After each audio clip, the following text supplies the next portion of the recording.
Press conference के दो महत्वपूर्ण हिस्से हैं। पहले हिस्से में मैं आपके सामने कुछ ऐसे फैक्ट्स रखूंगा, कुछ ऐसे इररिफ्यूटेबल एविडेंस, पुख्ता सबूत आपके सामने रखूंगा, जिससे ये साफ हो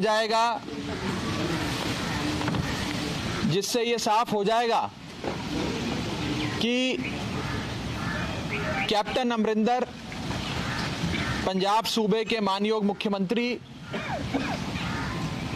भारतीय जनता पार्टी के एजेंट के रूप में काम कर रहे हैं और कैसे कैप्टन साहब की पूरी ये कोशिश है कि किसानों के आंदोलन को समाप्त किया जाए, खत्म किया जाए और पुत्र मोह से पीड़ित अपने बेटे को, अपने परिवार को ईडी के, सीबीआई के, इनकम टैक्स के चुंगल से बचाया जाए। मैं शुरू करता हूं 2019 से। जुलाई अगस्त 2019 के अंदर एक हाई पावर्ड कमेटी बनी जिसमें इन 3 काले कानूनों की चर्चा हुई, ड्राफ्ट बना। उस कमेटी में पंजाब सूबे के मुख्यमंत्री कैप्टन साहब की सहमति थी, उनकी सरकार उस कमेटी का हिस्सा थी और अमरिंदर साहब की सरकार ने उस कमेटी में अपनी सहमति दी कि ये 3 काले कानून बनाओ और इन्हें पूरे देश भर में लागू करो।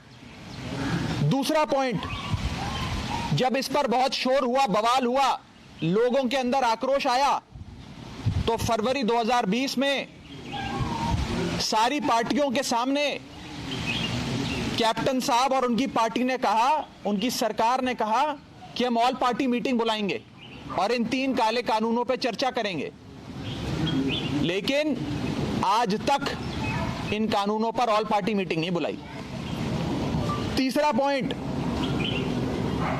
कैप्टन साहब जो प्रधानमंत्री मोदी जी के बेहद करीब हैं, उनके बहुत क्लोज कॉन्फिडेंट हैं,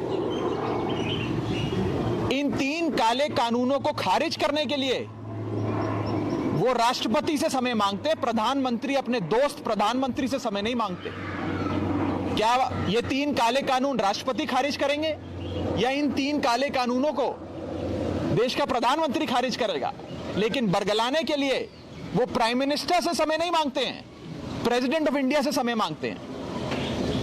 चौथा पॉइंट, जब देश में इतना बड़ा आंदोलन खड़ा हुआ, सारे किसानों ने, खास करके पंजाब के किसानों ने एक कॉल दी कि 26 नवंबर को हम दिल्ली की ओर प्रस्थान करेंगे, दिल्ली जाएंगे और अपने हक की लड़ाई लड़ेंगे।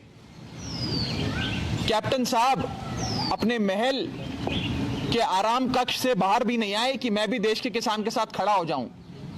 देश के किसान पर वाटर कैनन छोड़ा गया, आंसू गैस छोड़ी गई, लाठियां चलाई गई। आज अगर पंजाब सूबे के मुख्यमंत्री देश के किसान के साथ खड़े होते तो मजाल है कि कोई वाटर कैनन चलाई जाती।